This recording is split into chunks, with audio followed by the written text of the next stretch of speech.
Welcome, everyone, to the Predictive Playbook. I'm your host, John Ryan, and this is Monday. I believe it's August 16th, 2021, and we're here to talk baseball, a little college football, which is right around the corner. And I'll tell you, Adam, I get goosebumps now every time I think that we're this close to the college football season starting. We had a dose of NFL preseason action, which got us going, too. How's everything been going for you? Everything's been great, John. Thanks for having me. Yeah, summer's almost over. Football's going to be here. I think we have the week 0 games about 12 days away.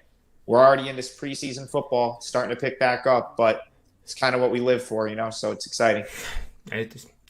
Fair enough to say that for sure. We also have in PGA, it's a tremendous weekend. We had the Pga Fedex Cup starting this week. We had the regular season finale at the Wyndham, which was just an unbelievable finish with six golfers in a playoff. That's still wild. cannot believe Adam Scott made that kind of a rally, but it just shows the talent and the depth of the tour right now. And that is the all-time record for 6 in a playoff in a PGA Tour event. Also, we had a no-hitter by a Major League debut, which hasn't happened very often. And that makes it the eighth no-hitter this year. Now, you may not know this, Adam, but the last time that happened was 1884. 8 no-hitters. Do you know what also happened in 1884 in baseball? I can't say that I do, John. I'm putting you on the spot there. It's pretty hard. Tony Finn, I understand, was alive back then. But he's not even here. He's not even here yet to defend himself. It was.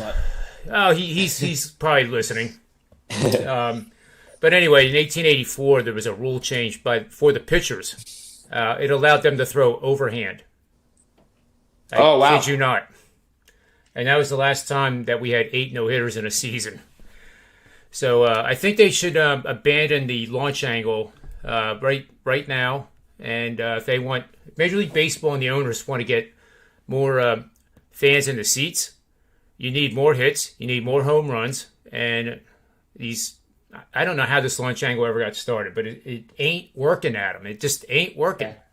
John, I feel like I should know that because I live about an hour from Cooperstown. I've been there countless times. I've done the Hall of Fame, I've got like 20 times probably in my lifetime.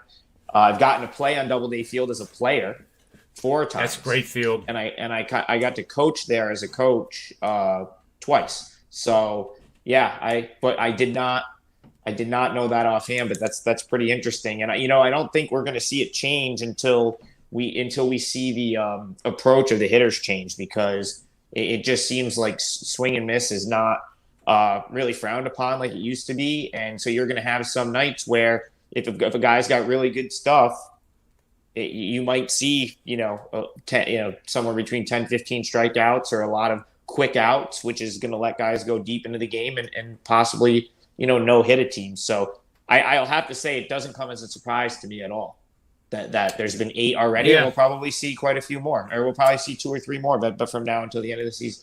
I would think at least one more. The record's going to be broken. Yeah. That's fair to say, I think. And San Diego was the victim, against Arizona of all teams, and they staved off a 4-game sweep of the Rattlers out there in Arizona.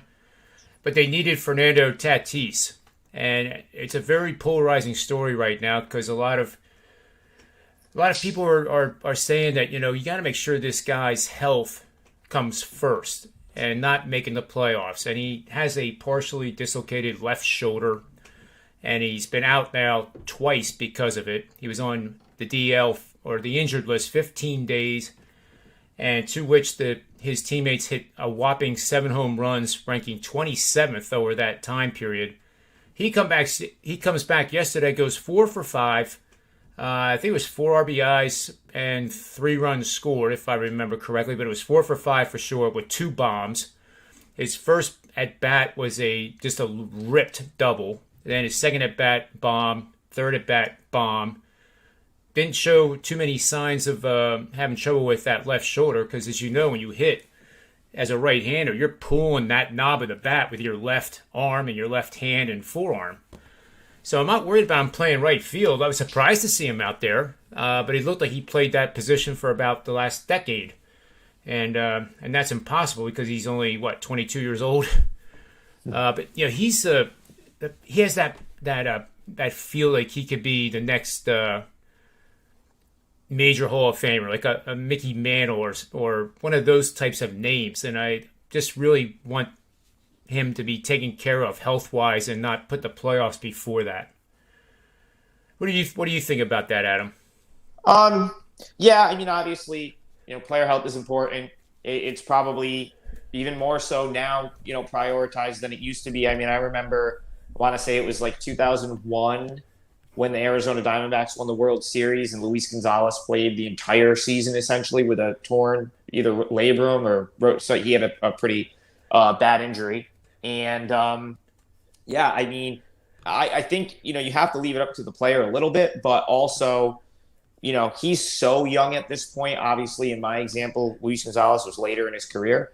It's a tough call, but, San Diego's got a chance. They're right in the mix. And, it would be a shame to see the Padres potentially miss out on a really special season because Tatis doesn't go, but at the same time, him hurt himself to the point where he's not the same, what would be probably far worse. So it's a tough call. I don't know. I'm glad I don't have to make the decision. Let's put it that way. No, but they're playing in Colorado tonight, and I can actually show you the MLB angle of the day, and that is right here. And we have San Diego at Colorado, 8:40 p.m. tonight. We have Ryan Weathers, a lefty, going up against Antonio Senzatella, and he's a right-handed pitcher. And really simply here, we're going to bet the under in a game where the total is 13 or more runs. And I did say that correctly. It's 13 because it's in Coors. Both starters for the game have struggled. Season-to-date ERA of at least 4.7 or higher. That simple combination has gone 14-4 for 78% winning bets over the last 3 seasons. Betting the under, making the $100 bettor a profit of $1,035 and an outstanding 55% ROI on those 18 bets. So right there, you have it. I kind of like this play a lot, and feel free to tear holes in it, Adam, if you don't agree. But if you agree, that's cool too. Yeah, I mean, I don't have a huge opinion on this one, so I really can't disagree there. And to be honest with you, John, I'm pretty sure the last, 4 or 5 times I've been on this show that your angle has won. So, you're not going to see me going against it here. Well, the show has been hot, and I feel I mentioned that in the beginning. The show with everyone we've had on here, including yourself, is 32-12 right now, 71% winners over the last 13 shows.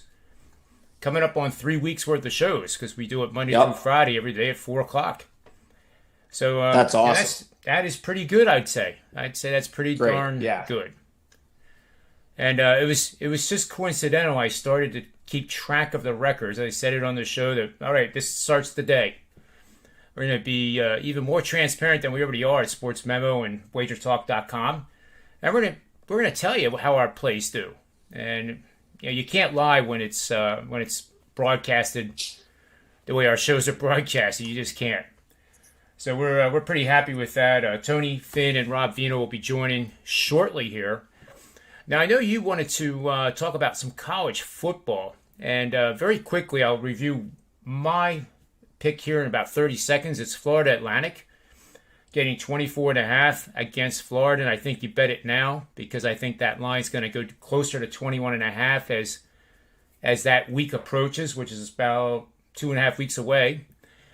And the reason is that the returning starters, in my analysis, is so key.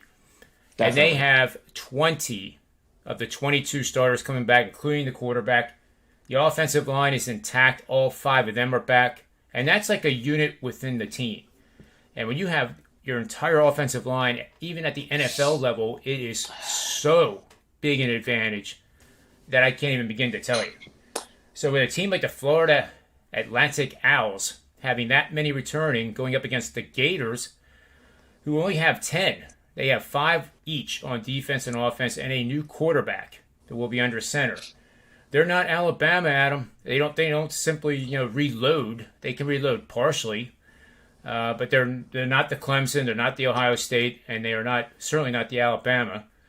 And I think Florida Atlantic could really put a scare into this team. And Florida plays Alabama in week 3. So, I know that's skipping a look ahead, but I think they're going to be thinking Alabama, even though it's 2 weeks away, and Florida Atlantic could give them a scare. So that's my little take on Florida Atlantic, and let's go to yours. Yeah, I can't disagree with you there either, because I'll say, I think you're going to see a lot of teams return a lot of starters this year just because of the eligibility rule. Yep. But so it's going to make those teams that aren't returning starters, I think, that much more of a disadvantage. And I think you said it best. Florida's good, but they're not Ohio State. They're not Alabama. They're not. I don't think it's just a given that they just reload with a bunch of 5-star guys. They're still. Florida's still a great program, but in my opinion, they're still just a small step down from the teams that tend to just kind of reload up every single year. So yeah, and I think this segues nicely. So I've got one. You'll have to wait till December to cash this. It's a season win total. But we're gonna stay in the SEC, and we're gonna stay with another team that returns about 75% of their starters. So I like Ole Miss over 7.5 wins. I'm looking at the book down the street from where I live is a Bet Rivers, and I was just there earlier, and you can still get this there over 7.5 minus 135. I've actually seen it better at some places offshore. So obviously, and with anything, but even more importantly with any futures bets, it's so imperative that you shop around, because I've seen places had 8 on this, which I would say you would want to avoid. But I've seen over 7.5 juiced up as high as minus 145. And I've also seen it still at like minus 110, some offshore places. So always shop around, but certainly shop your futures bets around, because they seem to have the biggest sort of disparity from book to book. But anyway, back to the pick. I like Ole Miss over 7.5 wins. And anytime you start with a season win total, I think you got to start with the schedule. And surprisingly, Ole Miss plays in the SEC West, but they only have 2 preseason top 25 teams on their schedule this year, and that's Alabama and Texas A&M. They also only play 4 true road games all year, and one of those road games is Alabama. So, right there, I'm just going to call Alabama a loss. I try to go through the schedule and find games that I know I think I can pretty much say with confidence that a team might lose if I'm trying to play season win total over. And the only game I see on Ole Miss's schedule that I think is just a likely loss is Alabama. The other road games are Tennessee, Auburn, and Mississippi State. All three of which are winnable games. And then the only other ranked team they play is Texas A&M at home, and it's late in the season. So that gives Ole Miss time to sort of gel, but anything can sort of happen. Texas A&M might have injuries by that point. They're 5th in the country right now. Are they really the 5th best team, or are they a team that's kind of going to have to live up to the hype? So from a scheduling standpoint, I love how this lines up, because you also have 4 non-conference games that should be pretty easy wins. The one tough one on there is their first game of the season. It's the lone standalone game on Labor Day. They're going to play Louisville at Mercedes-Benz Stadium in Atlanta.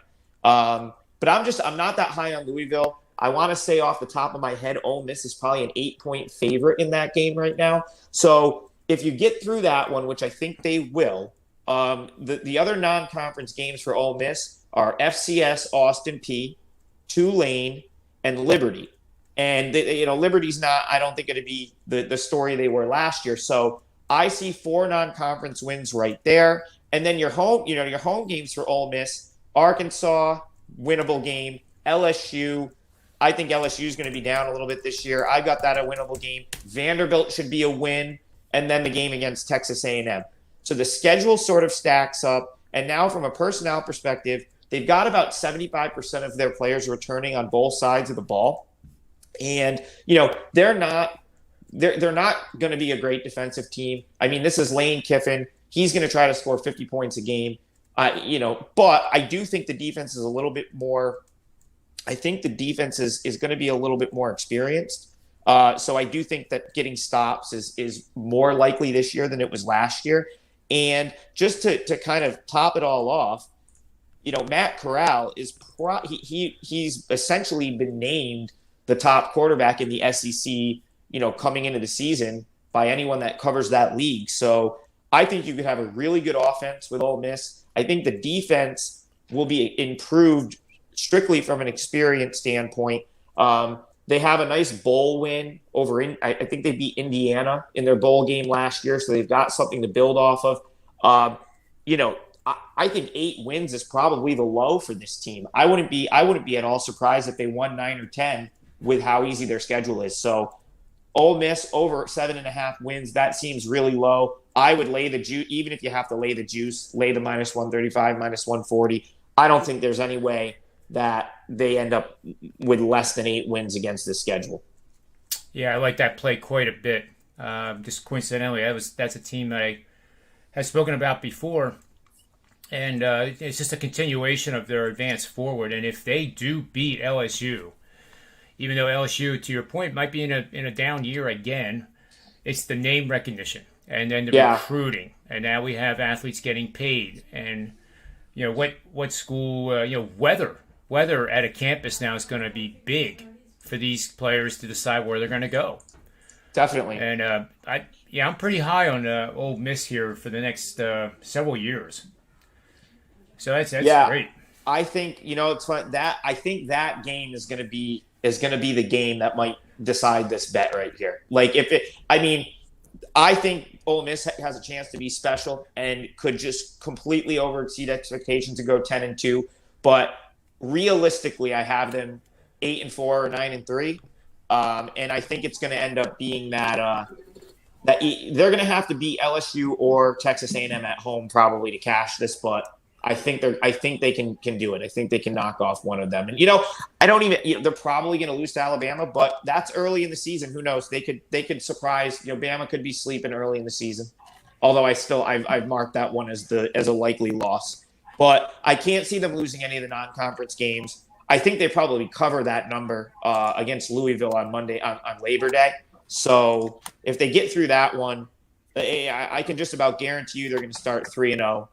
And then even if they lose to Bama, which would put them at 3-1, they've got Arkansas and Tennessee, which are they could very well win both of those games. So yeah, Ole Miss over 7.5 is a bet I like for the season win total is a bet I like quite a bit. I like the breakdown. Welcome, Tony Finn and Rob Veno, my co-hosts. Good afternoon, guys. How was your weekend? Good morning. Good morning. Is it still morning? Get that 5-hour you in Hawaii? Has Tony Finn ever had a day where he's not confused at least for 5 minutes? I mean, it's got to be afternoon in Vegas, isn't it? It's a 1:30. What's it, 1:30 there, Tom? It's about 1:30 in Vegas. Yeah, that's if I'm in Vegas. Am I in Vegas? That's what I'm saying. But to your point, Mr. Finn, so everybody knows, he can say it's just 1:30 because it could be 1:30 in the morning at AM time, and he's still thinking, I have 3 more hours of work. You have no idea. There is no – first off, having only 3.5 hours more work, that may be part of your orbit. It is not part of my orbit. It is – I've never done with work. And for the most part, if I take a nap and somebody wakes me up and there's alerts everywhere, if I fall asleep in the chair or sitting on the couch, they know to wake me up. And when they do, my first is, where am I? What time is it? They'll tell me what time it is, and I'll say morning or night because I don't have any idea. And it sounds like you're in a nursing home. Oh, it sounds like you're in the casino. No, it sounds like I'm in my office, in my house, because that between August and it's a little earlier this year, maybe because nobody's coming up to you and saying it's time for your medication and your blood pressure check. Well, no, I would be smiling. I would be happy if that was the case. It's time for my medication. Hurry up. I get up at 5 You mean a.m. that? You mean that line, that vaccination line? You mean it's free? Then I'm in line. If they have a line with free drugs on the other end of that line, I promise all of you, I don't care what it is, I'm in that line. Twice. Like we were informed. I mean, this is an educational show and life lessons, and we were informed by one of the Wager Talk co-founders. Yes. That if you ever needed help passing a drug test, consult Tony Finn. Well, I'm one of the co-founders. That's what we were told. I'm one of the co-founders, so I must have told you that, man. Because nobody would ever. Yeah. They're under strict orders. Yeah. To what happens at Wager Talk stays at Wager Talk. Very nice. Yeah. Yeah, that's because it's in Vegas. Right? Everything stays in Vegas, right? There was only five of us that did the original that launched this went to the soft launch, and it was pretty hectic then. It was really hectic, a lot of hours, a lot of work, but it's never changed for me, and I'm okay with that, you guys. But it's over a decade now, right? No, since 2014. So 14, okay. Almost 8 years. Somehow I thought it was 2011, but no. I do have people come up to me and say it's time for your blood pressure check. There's but then they have the wrong guy, so I never get it checked. Unfortunately for those who don't like me, my health's pretty good. I should live the rest of the day. So you guys are in trouble. Hey, by the way, Jeff Swayze here says, "Nice, great show, John." Well, I'm not doing the show by myself, so it's the whole combination of this team of experts and professional sports bettors that makes it great. Where are they? And I just host it. Yeah. I want to do a quick. I'm sorry, I'm late. I got a bunch of these. You're not late. College football skits. I'll call them skits. The pre-programmed, pre-choreographed skits, and they'll go through for the next couple weeks. But unfortunately, I have to come, I go, and they tell I have a schedule for this. I apologize, I have a schedule for them, but they're never on schedule. And what they tell me it'll take to do these is only for professionals, and I'm not a professional. So when I do them, they seem to take longer. I tell them I don't know. It's this virus going around, making me, makes me wander right, makes me wander left. And I told them, I said, please do not mention Quaaludes or, bell bottoms, Janis Joplin. Don't mention any of those things, or I will wander and start talking about better days. Mm-hmm. Yeah. If I was directing it, I guess I would permit it. No permit. It's not permitted. I mean, that would be a broad skit then. Yes, it is. It's a broad skit thing. I was listening to you guys talk about. He's gone. What happened to your? What you're talking about? Ole Miss. Yeah, he had to take off. Okay. I wanted to say, if you're depending on Alabama to be sleeping in a game to win your bet, then you're a braver man than me. I'm never going to depend on that happening. So, not as long as Saban is there. No. Not as long as Saban's there. They'll never get caught unprepared or looking ahead. It's what's made them legendary. Yeah. So as I was telling Adam, we have the Northern Trust in the PGA this week, and I'm going to be talking about that more extensively tomorrow. Okay, good. Yep. Do that early. Do that early before I come on. Tony Finn, you'll like this because it's in Northern Jersey. Yes. Technically, it's in Jersey City. Yeah. Yep. Now, let me finish because you'll like this and you'll soon know why. Mm-hmm. All right. It is built on land that back in World War II, basically the ammunition dump was there. Yes. Okay. The land was contaminated, unusable. And the former CEO of Reebok saw the land and could see through the contamination and the fact that it was, next to the war zones of that particular area of the country. Mm-hmm. And they created a masterpiece. In Jersey? Yes. Well, so that would have been, we would have to be talking about the Revolutionary War then, wouldn't we? No, that would be Trenton. Okay. Trenton was very key in the Revolutionary War. 'Cause I know how much ammunition they had to dump during the Revolutionary War. Well, And I know how many wars we've had on our own, on our own land. And other than the Kiossoff and the Brisky clan, whatever those kind of wars are, those scuffles, family scuffles, I have never experienced any hardships. I've seen this golf course, and now this is why you're going to love this little segment. Okay. Is that I think his name was Fireman, actually, the former CEO of Reebok.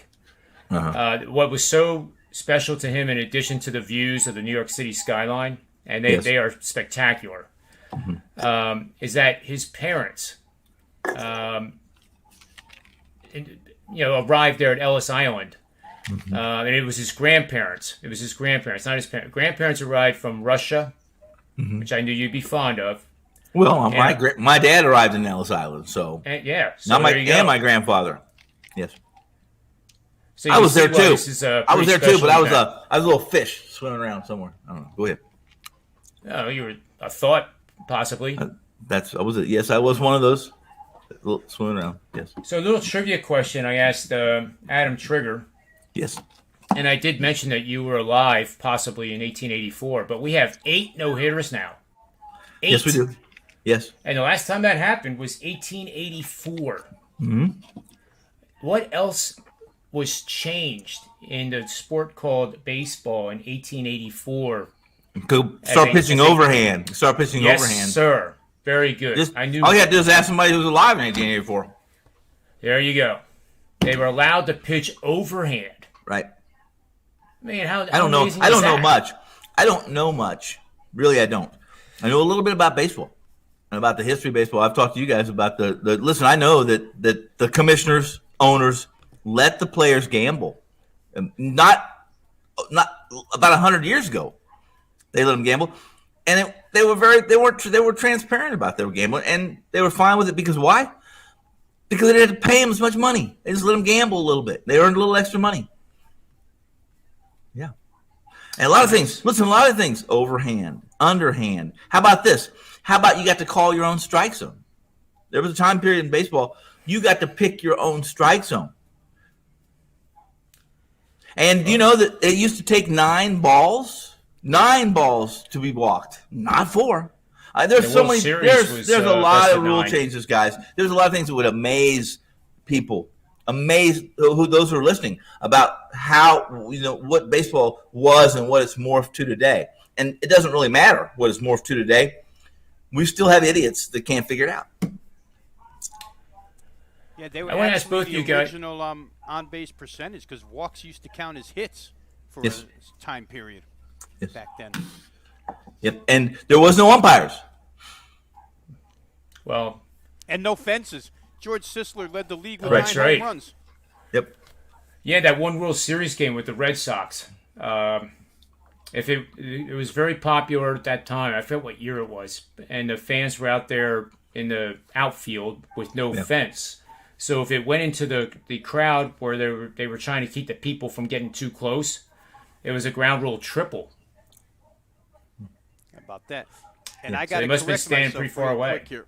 Let me just say that it wasn't George Sisler. It was Frank Home Run Baker, thus the name Home Run. Frank Home Run Baker hit 9 home runs and led the major leagues with home runs. Led the league with 9 home runs. Hell, we got guys doing that in 3 weeks now. Yeah, 3 weeks. So did you guys see the Reds called number 4 prospect Jose Barrero from AAA to join the big club?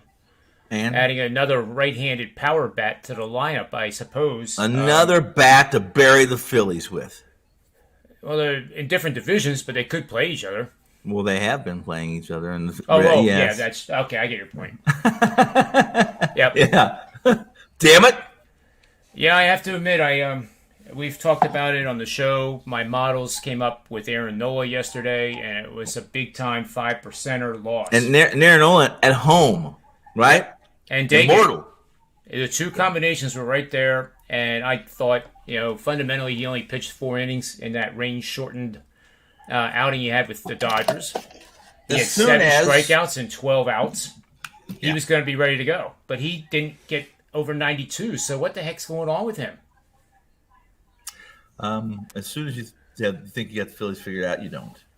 You know, the Pete Rose played for Philadelphia? No. Yeah, what? So you can't figure him out. You mean they wanted to trade Mike Schmidt?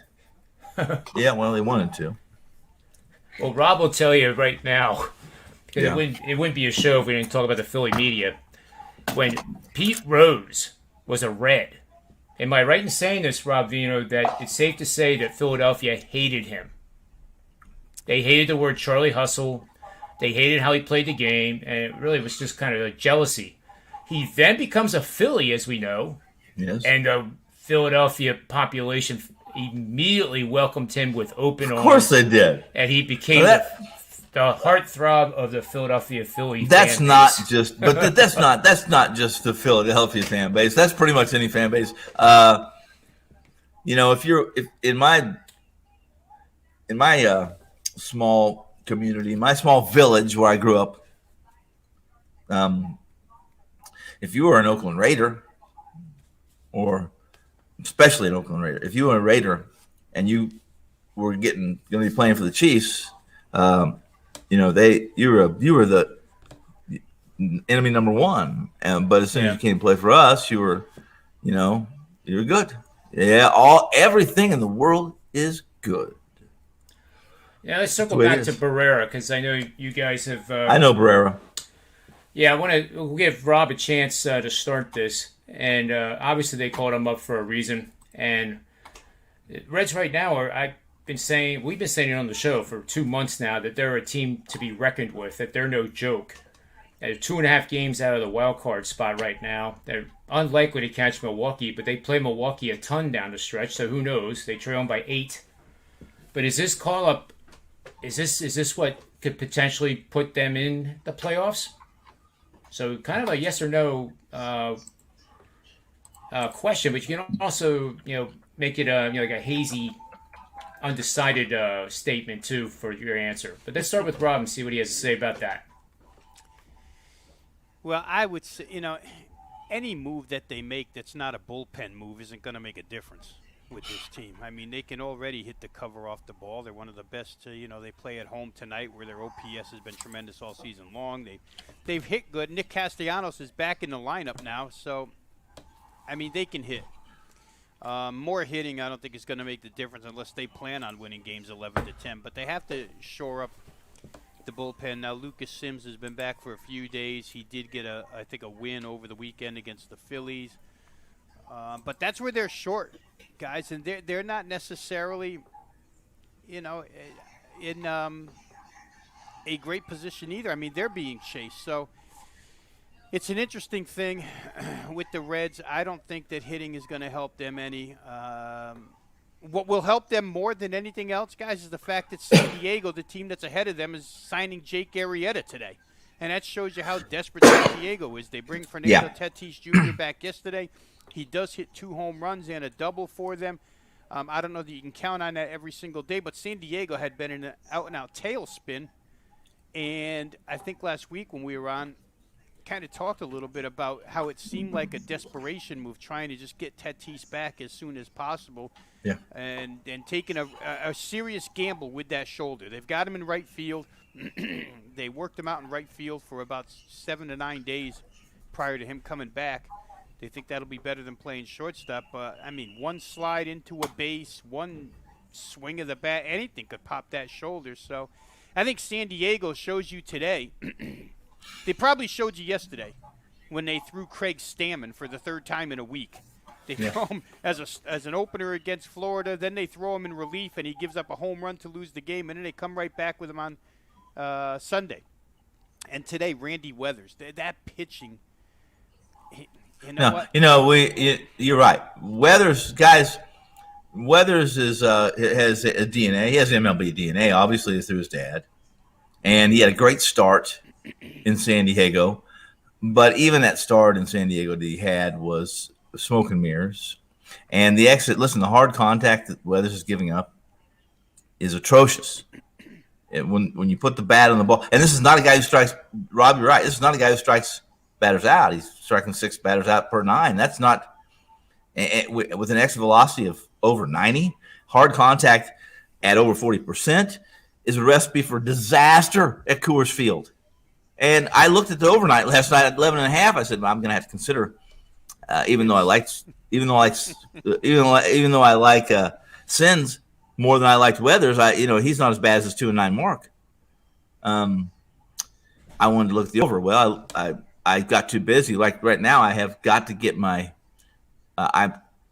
Like right now, I'm losing money. I mean, I've got to get my plays up every day. It seems like I come to the show and I don't have my plays up, and I've got to change my routine. And this time of year, it's got to be changed because that just not going to work. Not for me, not for the bosses, et cetera, et cetera. But this is a game that runs will be plentiful, I think. And it's a coin flip, and San Diego can't be in coin flips without Tatis at bat. But him just being in the batter's box makes the other guys in front of him and back of him better. So even if he doesn't get hits, you know what I mean, he makes them better. But Cincinnati's done. Let's just make it's point clear, done. They don't need help at the plate really. And if you're going to depend on prospects, period, whether it be pitching or hitting at this point in the season, they're so inconsistent. Prospects are typically that they're not. They might help the box office. They might make things a little more exciting with the press, but they're not going to help your team. Winker, 10-day DL, horrible timing. Horrible timing for Winker to go on the 10-day IL. Cincinnati's not going to catch. Not going to catch Milwaukee. Oh, I agree with that. So 8 games. But what about San Diego? Not going to catch San Diego. In fact, I will bet money. Well, I have bet money. But it wouldn't be since I just think that right now, again, I said this at the All-Star break. I said the only 2 divisions worth watching, NL East, AL East. Only 2 worth watching. Everything else, status quo. Will be the same October 1st. We have 3 division leaders in the National League East in 5 days. I said that this, and it's not even the most interesting time. I still think this is what you're going to see in the last 2 weeks of the season, and that's really going to be fun when they're playing each other. Yep. Yeah, that wild card race, John, that second spot is a mess.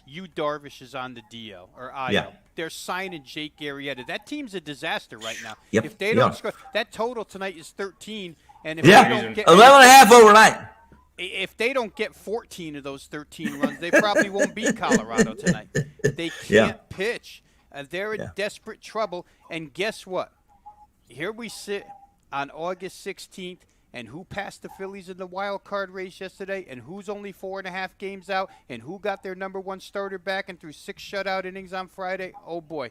That team that couldn't hit all year long, that team that Tony Finn doesn't really care for, but the St. Louis Cardinals are right there. Yeah, listen. If they can put together incredible. one spurt, they haven't had a spurt They're all not. year long They're out not. of Goldschmidt and Arenado. They're They not. haven't had anything out of those guys all year. They've had And they nothing won't. out of that offense. If they get it for 2 weeks, all of us, and then they play in that rotten division. Now their schedule is not necessarily hard either. Have you seen their schedule? Have you seen their schedule? Is the worst. Have you Atlanta's seen? is not much better, and St. Louis Have you seen is St. not Louis's much better. schedule? Have you seen St. Louis's schedule? I've got They have to win. Pull up St. Louis's schedule. In their next 9 games, if they don't win 7 of 9, if they don't win 7 of the next 9 games, they can't do it. Look at their schedule after the Pittsburgh, second time Pittsburgh. It's Pittsburgh. Who they play? Pittsburgh, Milwaukee, Pittsburgh. Is that their next 3 series? Is that right? Pittsburgh, Milwaukee, Pittsburgh. Look after that second Pittsburgh. Look at the schedule. Yeah, because it is the 8th toughest, according to records right now. It's the 8th. I'm gonna pull this up because I looked at it, and that's a big reason. It's a big reason why I'm making my passionate stand on the Cardinals. And to counter that just a little bit, they start September out with a 3-game series at the Brewers. Then they host the Dodgers for 4. Then they have the Reds for 3. Mets for 3, and Jacob deGrom by September 15th might be back. Yeah, I And don't the care. Padres, Brewers, Cubs. Only one team with a losing record in September. Listen, their schedule is brutal. The Cardinals will not survive that September schedule. Actually, it doesn't even have to be all of September schedule. This is just, and I understand what you're saying, Rob. You're absolutely right. What they've done, what they've done recently has been, they've benefited, and they've done exactly what they should do or have to do if they were going to be even mentioned, and that was beat up on a Kansas City team, beat up on, I don't know who they played before KC, but it was impressive, wasn't it? It was impressive. Now, So- and you know Kansas what, City's not a... And the point to the whole thing isn't even what St. Louis has done. The point is that wild card race is the shittiest wild card race you could imagine. It's a bunch of garbage teams fighting over one spot. None of them are any good. I mean, the team that should get it, well, they'll probably win their division is the Braves. But I'm thinking about it this morning. I'm thinking to myself, Joe Girardi has had what Atlanta and the Mets haven't had all season long. He's had the ability to pencil in the same lineup every single day. He hasn't had a major injury to his starting staff all season long. He hasn't had a major injury to his bullpen all season long. And they're struggling. They're not winning that division by 10 games against two teams that have had – they lost their stars, both of them, Acuna and Lindor. They lost Ian Anderson. The other side lost Jacob deGrom. And they can't pull away from these teams. Philadelphia should be ashamed of themselves. Well, they sure should. They sure should. If they And get there, it's just by default because the other teams just can't get there. But I think Atlanta's going to get Ian Anderson back. Atlanta's probably going to win that division because the other two aren't going to get there. well, at this point right now, the Mets are done. They're toast. Just throw if you're considering putting a future on Pittsburgh, please call one of the three of us. Yeah. I mean, Pittsburgh. I mean, called 911. on the Mets. Please call one of the three of us, and we will book it. And we'll give you. I'll give you 1 point higher than any book's given you. Hell, I'll give you 2 points higher than any book's given you because they're done. They're Here's done. their schedule, Tony. They Before you go They ahead. play, for August. They have remaining series, the Giants. And that's a game I want to talk about that series in our next topic here after we get through the schedule. Because the question will be, is this an opportunity for the Mets to go on the road and actually get their act together? No, they can't. They can play St. Mary's of the Blind, the Sisters of St. Mary's of the Blind, and they are done. They can't bunch hits. They left 10 runners in scoring position yesterday. They are done. It's a Dodgers sandwich that It it's is. a wrong time for them. Yes. Wrong time. And you got the Nationals after this 3-game series with the Giants, and then you go Marlins, which is no gimme. Marlins for are hot 3. right now, yep. Nationals are, pathetic. Actually, it's a 5-game series against the Washington. They're a waste of time, Johnny. They are a waste of time. It's almost like talking about golf. They are. It's like trying to put. Did you see that? Did you see that reaction? I knew that would get a reaction out of him. We're going to get drive-bys now from Greg Norman, Tom Watson, Jack damn it, Nicklaus. I'm hoping I get a drive-by from Greg Norman so I can sue him for some of the billions he has in the bank for being a bad golfer. Well, let him give me a couple cases of wine because he's really good at that too. I heard that too. Here's the deal: 3-game series. St. Louis plays Milwaukee, and they face Burns, Peralta, Woodruff. They lose all 3, and they're back to being done, Robbie. I mean, if Flaherty goes in one of those, they have an opportunity. He goes against Peralta. He goes against the GOAT. But Flaherty can't beat the GOAT. it's not like sending John Lester out there. Well, maybe. I was surprised at what he did. I was surprised he threw 6 innings of shutout ball. Oh. He hasn't pitched in 4 months, 3.5 months. Who? Flaherty? Flaherty. It was against the Royals. Well, still surprising that he Yes, did it was. But- I'm surprised. I was surprised that he was able to walk from the dugout to the mound. I think the point is just tell me that one of those teams is good. None of them are any good. They're all Who? garbage. The Braves, the Phillies, but the Mets, the Padres. But I have the a Reds, I have a all of future. these teams. You see, I have a future on the St. Louis Cardinals under 86.5. Well, let's keep them under. That might get to the wild card under 86.5. You might get into the playoffs with under 86.5. But after the Milwaukee series for St. Louis, they have a string of 9 games, Pittsburgh and Detroit. And they have to win 7 of those 9, in my opinion. Because guess what? After that, John brought it up. Cincinnati, Milwaukee, Los Angeles, Cincinnati, New York Mets. They might be able to be. They probably can be the Mets. San Diego, Milwaukee, Cubs, Milwaukee, Cubs. And while they play 7 out of their last 10 games against the Cubs, who they should just walk all over, I don't believe they can do that because the Cubs will cheat. They'll do anything they can. They hate the Cardinals. Rivalry. It's a big rivalry. Right. That's right. And John will bring bring his driver to the stands, and he will start. I usually always have a driver. He takes me everywhere. He'll bring his Bertha Butt and the Butt Sisters driver out there, and he will knock the crap out of anybody that he feels like is going to jeopardize his bet. There we go. Yeah. Yeah, so, I should have done that yesterday, and I would have won my 5%. Do you have a Bertha Butt? Do you have a Bertha Butt and the Butt Philly's Sisters driver? schedule. I did it a long time ago. I think it was 1884. Okay. You could start. You could swing. You could swing. You could swing full swing then too. They allowed you to take a full swing. What was John Daly's? What was the name of his driver when they Bertha Butt and the Butt Sisters? Nope.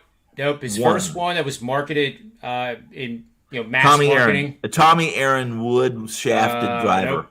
This is after he won the PGA, of course, because nobody knew who he was. It was called the Whale. That would have been. It was called the Whale. The Whale. Yeah. Had an oversized head. It was one of the first ones after the. You see, you're surprised I know all about this golf. You're surprised I know about all this about golf, don't you? I played lots of golf. I know it's selfish of me, but I don't have 1 minute for golf. I don't have 1 minute for the Olympics. You definitely. I don't have 1 minute for anything. 18 holes. 18 holes. We're talking 18 holes. It's like talking the playoffs. Who was that? Who was this? Hit the nice conference. Playoffs? You're talking playoffs? Well, who was that? What football? Yeah, more, right. I love it. Golf? Who has time for golf? It's football season.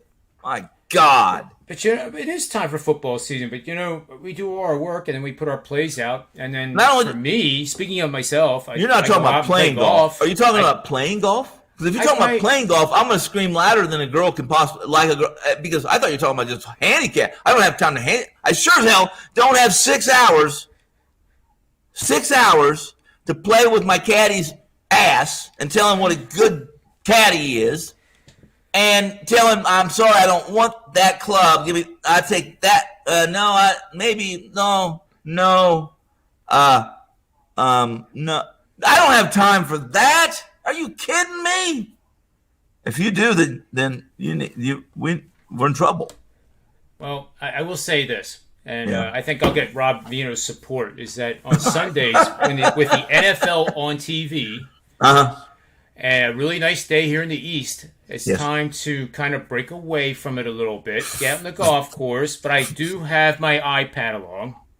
I'm watching the games just like you would be. No, it's not watching games. It's working. I don't watch games. You watch games? You watch NFL games? You have time to watch games? I don't have time. I got to edit everything out. I got 15 minutes to watch a full NFL game, and it takes 20.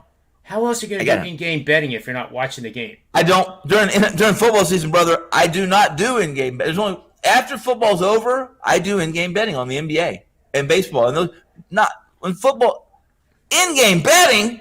What are you talking? Right what from the golf course. Hell are you talking about, John? Right from the golf course on Twitter. Yeah. Oh my God!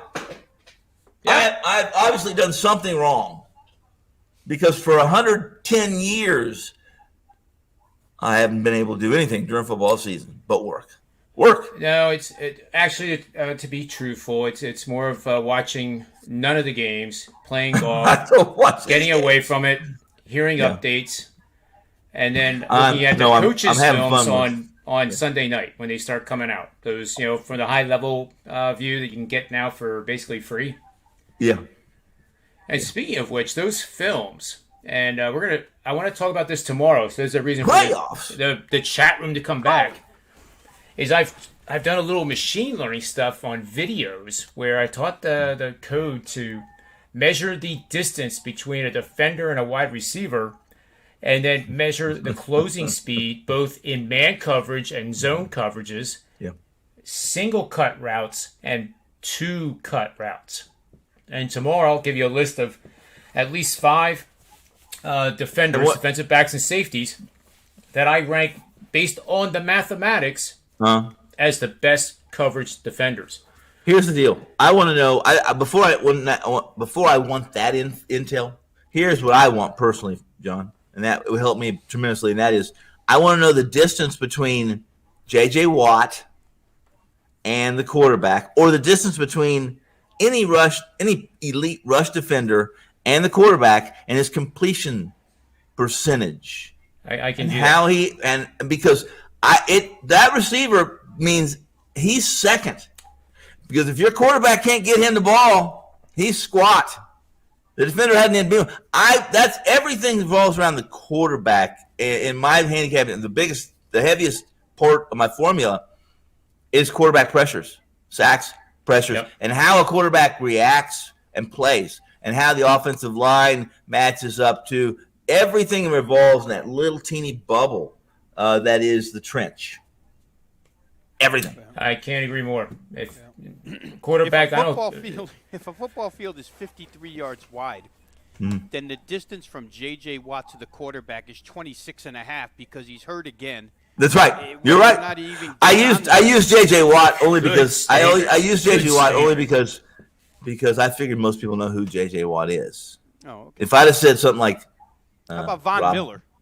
Rob Veno. Well, Von Miller now qualifies as a J.J. Watt clone because he hadn't played in almost 2 years now. Yeah.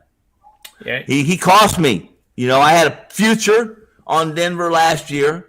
My big play was that week 1 game where all we got to do is make first and 1 from the 1 yard line, and can't score because I got a Missouri effing quarterback that can't find his way north, south, east, west. He covered Saturday. What? He covered Saturday. He helped. That's preseason. You're talking preseason. Aaron Donald, I don't know. Somebody. Yeah. Somebody who actually rushes the quarterback now. No, yeah, right. No, I used that as it was nothing because everybody knows who J.J. Watt is. I could have said John Machine Gun Kelly. And that quarterback's going to be pretty damn successful if we're depending on John Machine Gun Kelly to rush the quarterback. Not getting there. John, you started this by talking about the Phillies schedule, which was weakest. Love the Phillies. Love the Phillies. From the time they walked out of the All-Star break, that team is bad. The 30th hardest schedule, which is the weakest in Major League Baseball of any team, and they haven't gotten anywhere with the crappiest schedule. In fact, remember last week when you were saying that the Philadelphia fans were calling in and saying, "Oh well, this doesn't mean anything. Wait till they play." They're 2-4 against these. That 8-game winning streak. John was quite upset with the Philly fans on that one. Or the media. This winning streak doesn't mean SHIT. The team's not proving them wrong, right? The team goes out and goes 2-4 against the good teams, and they beat up on the. I mean, you have to beat the garbage teams. To your point about St. Louis, Tone, when you said they have to win 7 of those. You're right. You have to at this point in time. But if you can't beat a good team, then what are we talking about with this second wild card? Because it's all irrelevant. These teams are. San Diego's not a bad team. They're just beaten to a pulp. Here's the beauty. Here's the beauty of this painting, and you guys have painted John Machine Gun Kelly, and Rob J.J. Veno have painted a perfect picture of this. Everything they're doing, from hours upon hours of negotiation at the trade deadline, hours upon days, upon weeks, upon divorces and mistresses leaving them, not yet alone their wives, is the front office trying to find someone to get them to what? A 9-inning wild card game. Yep. Our whole season rests, and everything I've done worked for cheated on rest in a 9-inning wild card game. And yes, I am paid about $10 million a year for being the smart one in the front office. Wow. Well, the rich certainly got richer, right, at that, because Chris Bryant has been a godsend for San Francisco's offense. Max Scherzer has been a godsend to the Dodger pitching staff. Kendall Graveman has helped shore up that Houston back end. The teams that are World Series contenders, and I guess you could say Rizzo hasn't played because of COVID, but he'll be back. But from the outset, Rizzo was a huge help to the Yankees. Cole pitches tonight. Yeah, Cole's off the COVID. Yeah, what is this? Why is he even, guys? Why is he in the Cy Young conversation? Because he's a Yankee. They're still decent, though. I don't know who's also up for Cy Young in the American League. I don't know who the front runner even is. Buehler. Well, that's National League. No, wait. Buehler's up. He's going to win the American League Cy Young. Buehler will. I told you that in our. You mean National League? Yeah, I saw that. I saw that yesterday. You cashed that ticket, boy. He was great again. He is a workhorse. He's a guy you could. It's just so robotic with him. You know what you're getting. Rarely are you going to get that. Rarely is that robot going to have ingested some dandelion or strawberry wine from the cellar of a Russian immigrant. I want to say this one. I mean, you got to listen to this. You got to listen to this. Philly's schedule from now on. Yes. They have 7 games against the Arizona Diamondbacks. Granted, they took San Diego, but who cares? That just shows how much problem San Diego has right now. So they play Arizona 3 games starting tomorrow. Then they have San Diego out there for 3 more. Day off. Tampa Bay at home. And the second of that 2-game set is the Hatfield Phillies Frank Dollar Dog Night. They don't lose on that day. It's like the Miami Dolphins when they go through McDonald's drive-thru. They're like 13-1 against the spread. Right, Tony? You told us that. It's true. Yeah, but it's a dollar dog night. It's gonna be. It'll be a sold-out stadium. Oh, there's no question. Because Philly fans, if there's one thing I know about them, if there's a giveaway of anything, they're showing up at the stadium. They are unbelievable. They're like Tony Finn. If there's a line where they give away free drugs, Finn's in it. He'll travel half around the world to get in that line. Yes, and then, John's right. There'll be 45,000 that night for $1. There's no question. And the night before, the first game against Tampa Bay is Scooby-Doo night. Then Saturday, when they have the Diamondbacks in town, they're giving away free sunglasses. So that'll bring people in. Man. They'll take them. Then they They'll take them. Yep, they will. If those are Tommy Bahamas or whatever, if they're those sunglasses, I'm coming. I don't think they are, but and then on Sunday, the finale against Arizona is back to school gym bag night or gym bag day. It's at 105. Yeah, I forgot. You guys. But seriously, then they play. You don't have any air conditioning in your schools there still, and so you have to wait till September to go to school. Yeah. There are going to be some fights in the stands on that night. Yeah. But then they have 3 against the Nationals, who are pathetic. Then they play the Marlins. That's no gimme. And then they have the toughest of the remaining, a 3-game set at Milwaukee. Mm-hmm. Then they host the Rockies for 4, the Cubs for 3. Then they go all the to dangerous Shea teams. All the dangerous. Then they have the Orioles, who have lost like 55 in a row now. They have them for 3. The Pirates, who have lost 54 in a row, they have them for 3 at home. And the first game with the Orioles is another Hatfield Phillies Frank's Dollar Dog Night. Well, they're gonna run out of dogs. They're gonna run out of dogs. Every advantage in the book that team has. They haven't taken advantage of any of them yet, but they have every advantage. Now, if they do get to the playoffs, they'll get the pleasure of going to Los Angeles and being a $2.20 underdog. Yeah, and get $2.20. Yeah, Nola on the road against Buehler is at least Wheeler, right? It'd be Wheeler. Oh, maybe you're right. Yeah, but still, I mean, they might as well just lose all these games, so they don't have to go through the aggravation. I agree with that. Getting waxed. I'll give up. I will gladly give up my future on the Phillies for one of those dogs. What night is that? Somebody send me one of those dogs. Yes, yeah. I mean, they're the real deal too, Tony. I mean, they're like the real ballpark Frank by Hatfield meats. I mean, it's awesome. Just call me Wimpy. I gladly pay you a cheeseburger, $1 more for a cheeseburger today. Hey, come to think of it, Rob, we have the hot dog eating contest in Philly every year, where somebody eats like 200 of them in 20 minutes. Yeah. So there is no limit on these dollar hot dogs, Tony. You can have 10 in the course of the game. That's living, fellers. That is living. I'm telling you. You can have 10 hot dogs and a beer for $20. Especially if my wife's not around to tell me I can't have 10. Yeah, that would be good for you, Tony. It sounds like a lot more fun than Vegas, huh? Well, now you're going a little too far. All right, well, we'll put it back on the rails then. All right, back so up. we were... We got to hurry. We got to hurry. We got to hurry because you know what? Let's go to the final round. I got a tea time I got to make. All right. Yeah, you do. And it's got tequila in it. Tea time. So here is... I'm going to review my best bet from here today. And I know you're not going to like this play, so don't even... maybe just close your eyes for a little bit. It can't be the Phillies. Under 13, San Diego, Colorado. When it went from 11.5 last night to 13, I thought, you know what, this is absolutely crazy. And I did a little research, and simple thing like this. Total of 13 or more, both starters are not good, so we have a contrarian bet here. ERA's season to date of 4.70. And STD, Tony, stands for season to date. I didn't want you to get confused. What? I didn't want you to get confused on that. That's season to date ERA. Oh, okay. I thought it was a drug test. Go ahead. Well, that's why I clarified it right away. Oh, okay. I didn't get confused.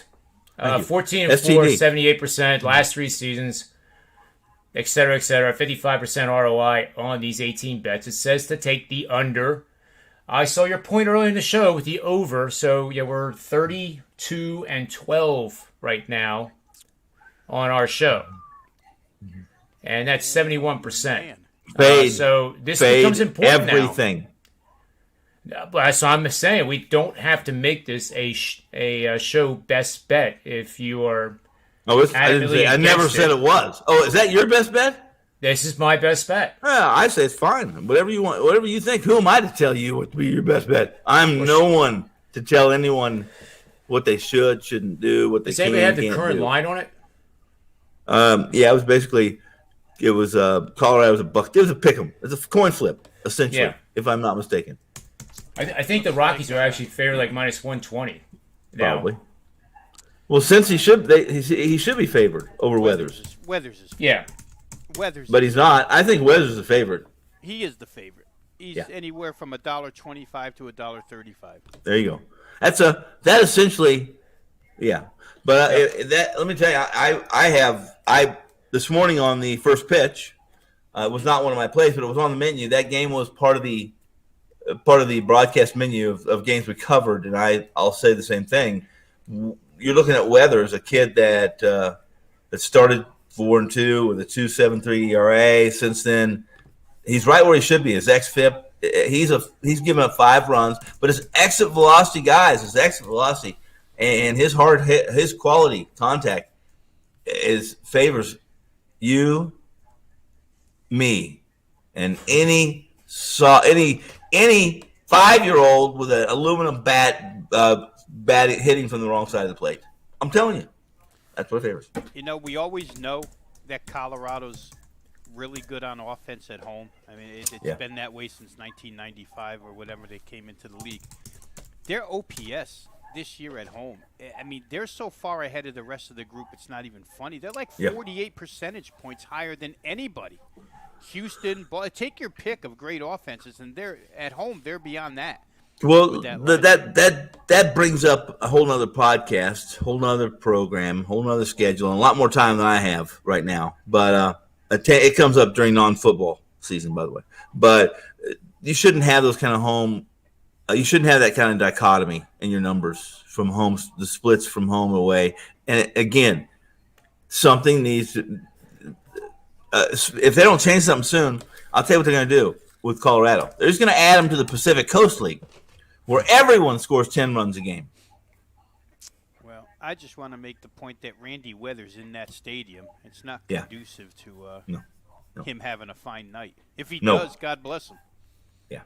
No, it does not. It does not. And we don't know, as I mentioned, and I'll mention it to John right now. We know it's not Will Little. We know Will Little is not behind the plate because he umpired Saturday behind the plate.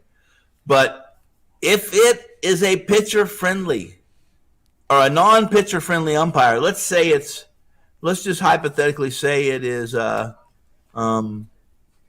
Jerry Meals. And the strike zone, the K zone is the size of a breadbasket, then Katie bar the door. They're gonna be still playing at curfew. Do we know who's in Kansas City tonight? Well, let me see if my boys got it. Let me see if I got the email. I had to. My goodness gracious! Hold on. Somebody in the background, whoever the producer is, whoever the main host is, and his initials are John Machine Gun Kelly. Need drum roll. Yeah. We need drum roll music. I don't have that recorded. That's yet. what I thought. Okay. All right. Let me see. Add it to our props. Type it. I spilt my. I'm here. I'm working around where I spilt my whole soda everywhere. You guys couldn't see it, but I was getting passionate and wailing my hands around, and damn it, there went my soda. I'm trying to hope my keyboard stays in operation here while I do this and check my email for umpires. And if they quit putting Cindy Crawford pictures up from 20 years ago, I could do it a lot faster too. I didn't know she umpired. Well, she doesn't, but she sure as hell should have, and I would have been at that game, every one of them. Well, in your world, Tony, she should umpire in beach volleyball clothes. Without question, and if she doesn't, we're protesting. It's discrimination. Now that's a topic to waste a whole day on. I'm with you. It has to be a slide. It'll be a slideshow. A PowerPoint presentation. Yeah. Cindy Crawford through the years. I'll ask Johnny Detroit for permission. I to do. that. Oh my goodness. Oh, we got action. Paul Clemens. Here's the problem with Paul Clemens. Paul Clemens is almost a 24% strikeout to base on balls ratio. There really you go. Good. That's terrific. However, here's the caveat with Paul Clemens. Despite that, he also he's only have 16. I think 16. He's only had like 16 home plate assignments. He's a robot. Newbie. He's a newbie, and so the problem with the newbies are that that's a small sample size, and the fact that I noticed the last time Paul pitched that it's amazing how many strikeouts, but it's also amazing how, depending on the pitcher, there's a what they call a booster shot, and I call it a booster shot. It's kind of a boost thing where it depends on who's pitching, and there's some peripherals I use would change my rating for him, because he's a newbie. So, what do you have in KC tonight? Because I'm very interested. I have an opinion on this game, serious opinion. It's my free pick. What's your free pick tonight?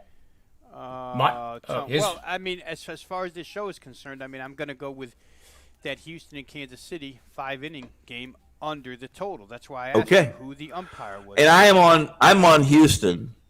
On basically, you can do one of two things. I would prefer you split your investments, play a 3-to-2 ratio of money line to -1.5 on Houston. Yeah, like it.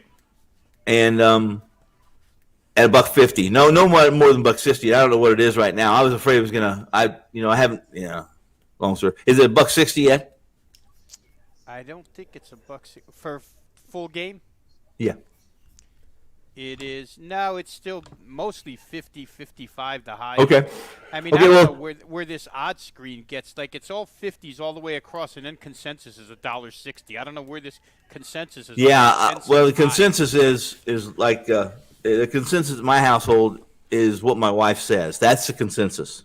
I think the consensus updates every half hour or something, or every hour it's calculated. I know this. I could be wrong, but you like this under because why? Because if you look, listen. Here's what I'm going to tell you real quick. I want to know. I'm listening. My ears are wide open. My eyes are wide shut. Go ahead. I will, because it's pretty simplistic why I like it. But I came on here the last couple of weeks, and I'll rant and rave about Jake Odorizzi. When he's bad, he's bad, and I make money playing him bad. And his last outing was terrific, and so I want to be proactive and play Jake Odorizzi to throw a good game tonight. Give me 5 innings of him against the Royal lineup. I don't think they'll score. And Carlos Hernandez has been – now, the part that scares me is Houston against righties and against Hernandez, who's primarily a fastball pitcher. But when I watched him throw against that Yankee lineup last week, I don't think – again, this number is 5.5 for those who don't know. So if you get out of here with a 4-0 Houston, or if you get out of here with a 3-1 Houston or whatever, I just don't know that they're going to be able to get 5 themselves off of him in 5. Now, they can – but I'm betting that they won't. And I don't think Odorizzi's going to give up spit to that team because, again, when he's right, he's right. So if it was just a plain 5, I wouldn't have a bet on the game. But the 5.5 leans me towards under. The umpire, don't even use that as any angle in the play. Just the 2 starting pitchers and pitchers against them. I'm going to play under 5.5. And the disclaimer here is that it's not guaranteed to be Paul Clemens. It's just my buddy's. He's pretty good about it. But if he's 50% accurate, that's really good because they don't get. He just does it. It's a process of elimination and what couldn't happen and what history tells us about where they assign umpires to. You know. So let me tell you this though. Go ahead, buddy. Hernandez, young pitcher, 24. Fireballer. 100 miles an hour. He'll hit triple digits on the gun. It's a long reliever. It's long reliever converted to starter. They thought he could do pretty well first or second time through the lineups. He's been really good, but he has been really good. But it's so far above his of what he's been is my concern. He's the concern as far as Odorizzi goes. It's pretty simple. As you said, here's how simple it is. I like Houston. I think that you can probably be irresponsible with Houston tonight if you wanted to, because if you look at what Odorizzi has done, is it Odorizzi? Yeah, it's Odorizzi. Yeah, it's Odorizzi. If you look at who he's pitched against, look at how does he have. If you look at his overall numbers for the season, there's no possible way that he can have those kind of numbers with some of the games he's pitched, right? Well, it's so drastic between if he's pitching against a nothing burger team, he's going to dominate them. If he's pitching against a team who's capable, they have lit him up. And as Rob Veno, the GOAT, says, Kansas City is a nothing burger team. And there you go. That guy, to me, if you just follow him the last 6 years, he's streaky as any major league. Oh, yes. Yeah. You get on the right side of him when he's good, and you just get on the other side of him. When he's commanding his stuff, and he's hitting, and he's a guy that in the past has had pretty good velo. And we don't have to depend on him to get more than 5 here. We really don't. Right. I mean, give me 5. Hernandez, in his defense, and he's a young pitcher, and for as hard as he throws, guys, he doesn't strike out a lot of batters, and we know Houston makes contact. That's a concern. When I said that's the part that scares me, that's the part that scares me. They hit righties and they make contact, and this kid throws 100 and doesn't necessarily strike people out. Yet his last 3 starts were all, above 5 innings. Yes. And all pretty dominant. Numbers were dominant, and 2 of them. One was against the Yankees. Right, it was the Yankees. But that scares the holy shit out of me. When I see somebody that never has done it, who's that equal to? It's Jags. Jags tonight. Jags, last 5 starts. The 4 starts, guys, before his last one, 20 innings, struck out 11.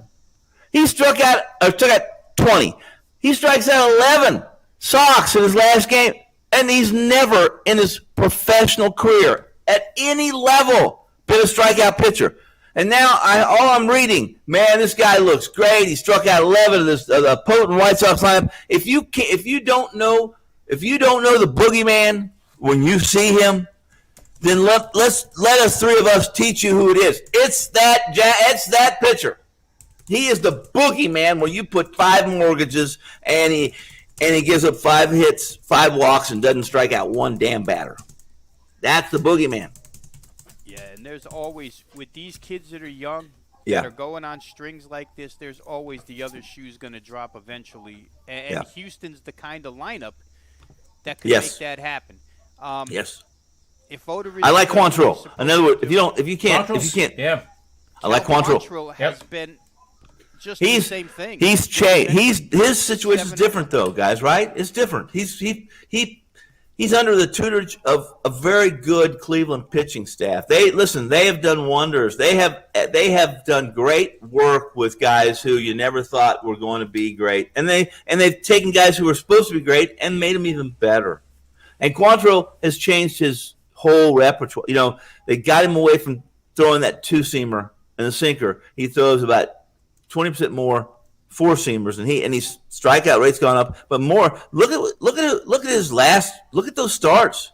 8 starts, 5 innings or more, 1.7 ERA, and sure they weren't. You know, he didn't face the Rob Veno Rockets or the John Machine Gun Assassins, but not bad.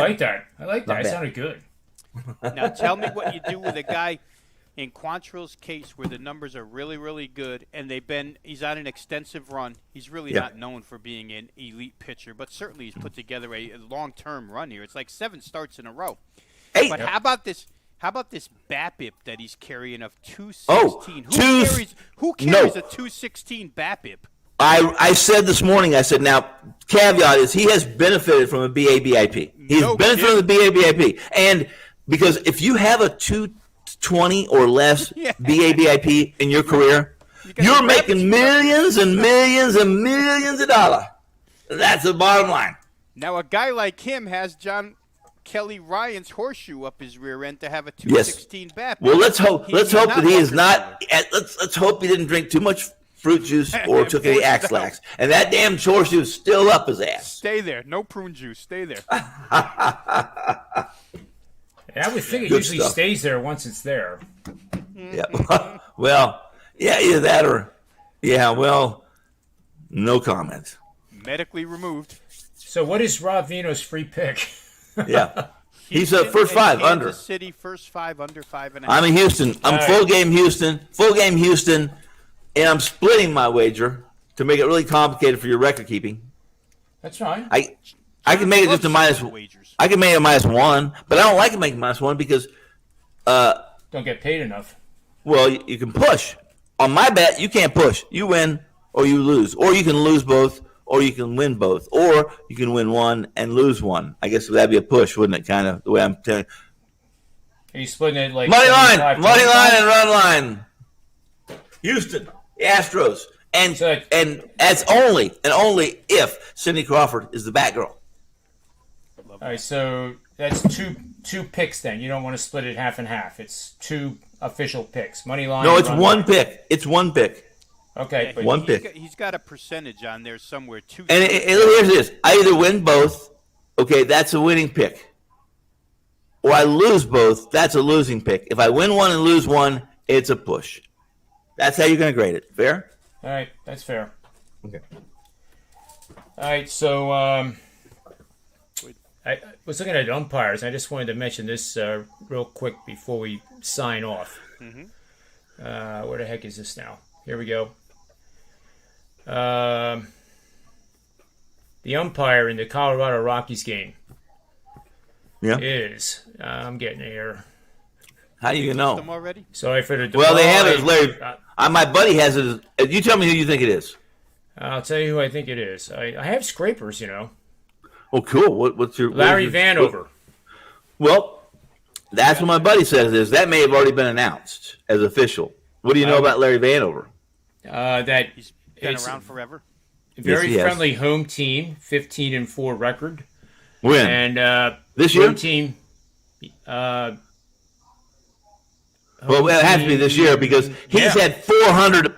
He's had 400 assignments behind the plate alone. Larry Vano. He's so old he can't see anymore. 703 since 1997. 703 plate appearances. No, where do you see that at? It's 397. How many? 397 lifetime home plate appearances for Larry Vanover. Assignments. Well, we'll have to argue this then. Yeah, I guess the data might be wrong on that. But for this season, it's 15-4 home. Home team scores 4.8, road 3.3, 248 batting average, 314 on base percentage. Yeah. 16 strikeouts per game, which I like at course. How many walks? 6.1. Okay, 16 to 6 is roughly 2.5.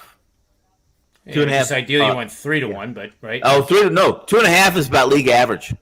Yeah, 3 super excellent. That's a good pitcher's umpire. Absolutely right, John. That's a double bread box.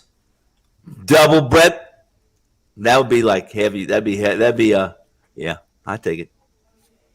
And for those that are listening to these geniuses, and I mean that sincerely, BIP is batting average ball in play. So it could be a grounder and an out. And you're right. Somebody that has that kind of BIP. Genius. Millionaire. What does Jacob deGrom have? Well, Jacob deGrom is right there, but he didn't have his BIP is so skewed because nobody ever hits the ball. Yep.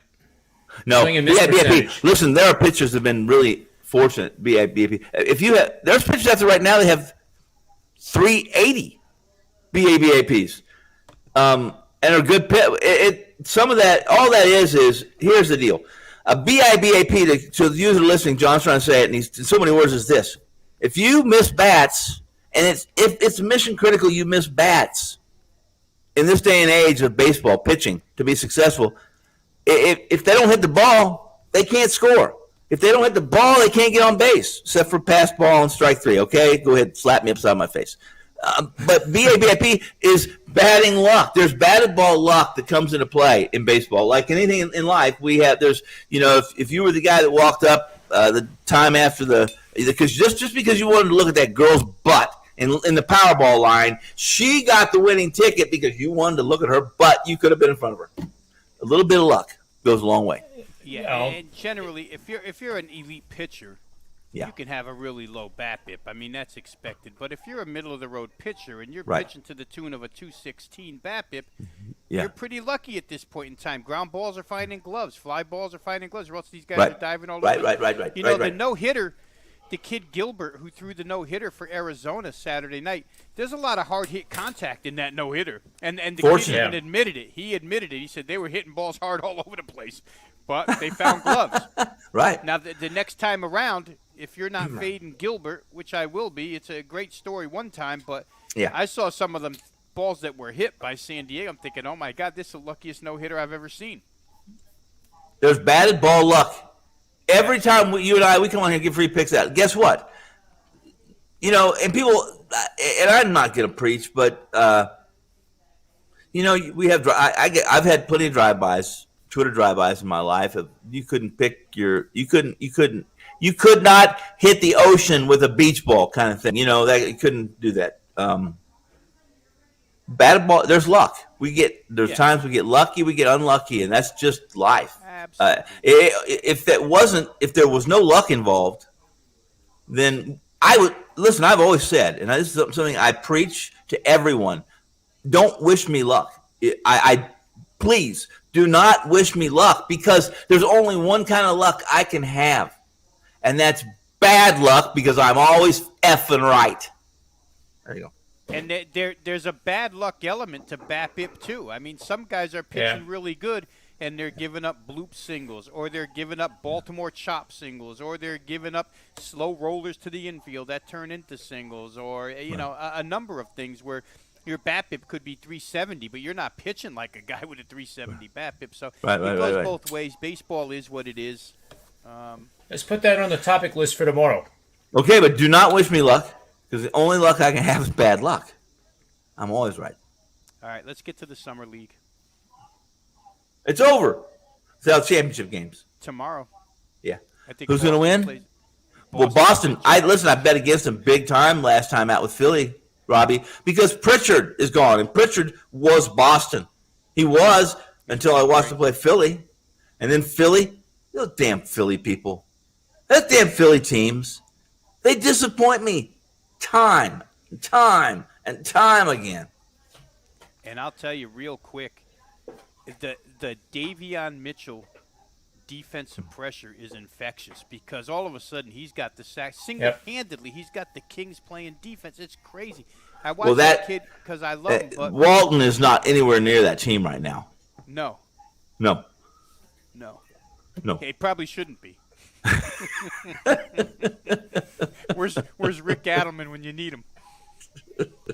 Oh man! All right, we are John, mean. We're bad people. We're bad people. Sorry, John. No, it's all right. I don't complain about nada. But to recap, I promise never. Yeah, let's make sure we got it. 13 runs in the Colorado game, and you might be able to get in game at about 22. Maybe. Kidding. In the 8th inning when there's Yeah. They just traded Jensen to the Rockies. Kidding. Houston, -1.5 run line, money line. So if we go 1-1, we push. If not, then it will be a win. Yes. And we have first 5. Where did I write this down there, Mr. Veno? First 5 under 5.5. Yeah, in the same game. Yeah. First 5 under. So again, those are the 3 bets for 32 and 11. On a roll. Let's go, Carlos Hernandez. Yeah, 32 and 11. We actually went 1 and 2 on Friday's show. It was the first losing show. I contributed a loss of that. But big deal. It's not a big deal. It's one day at a time. Short memory. Whether you win, go 3-0 or 0-3, it's a short memory. What matters is now. What matters is tonight, and how much sleep Tony Finn gets. Yeah. None. But in fact, right now, I gotta go. I gotta go. You know why? I'm in trouble. I'm fired. I'm in trouble. To give you a scare on this this little database that I'm putting together, and little is not the right word, but these are the parameters that I've been able to come up with for this NFL stuff. Yeah. So we have penalties based on jersey numbers. We have penalty codes, pre-snap visitor score, absolute yard line number, type of dropback, pre-snap home score, game clock, number of pass rushers, yard line side, offense formation, defenders in the box, personnel. Defense, personnel, offense, pass result, play description. Let's get to this. I gotta go. I gotta go. I was only halfway through. Well, that's why I interrupted you. I apologize. I just wanted to see how low I could go before you'd stop. And I definitely should have bet the over. But anyway, thanks for your time, guys. As always, tomorrow we'll focus on those topics we just talked about with the NBA championship and batting average balls in play. I'll do a little research and I'll send an Excel sheet to both of you before the show so you can just take a glance at it, make sure it makes sense. Yeah. And we'll identify the hard luck pitchers and the ones that just have that horseshoe somewhere. Mm-hmm. So on behalf of Tony Finn, Rob Veno, myself, WagerTalk.com, SportsMemo.com, and these awesome Predictive Playbook shows at Manny's Irish Pub, may all the wins be yours.